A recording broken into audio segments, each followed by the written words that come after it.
I carabinieri del Nucleo Tutela Patrimonio Culturale di Palermo hanno presentato il consuntivo dell'attività operativa del 2023.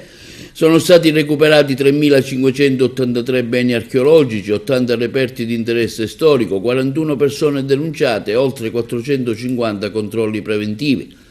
La strategia di intervento del nucleo si è articolata lungo due direttrici fondamentali: l'attività di prevenzione, rappresentata dalle molteplici attività ispettive, e l'azione di contrasto sviluppata attraverso le indagini di polizia giudiziaria.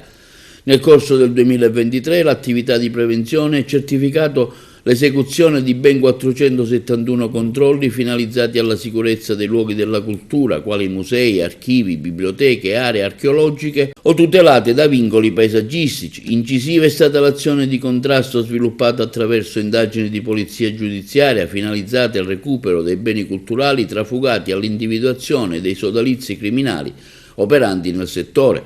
Nel 2023 sono state deferite in stato di libertà 41 persone per diversi reati, prevalentemente furto, ricettazione, contraffazione di opere d'arte e per reati in danno del paesaggio. Sono stati sequestrati beni culturali illecitamente sottratti per oltre 1.500 milioni di euro, con l'esecuzione di ben 36 perquisizioni.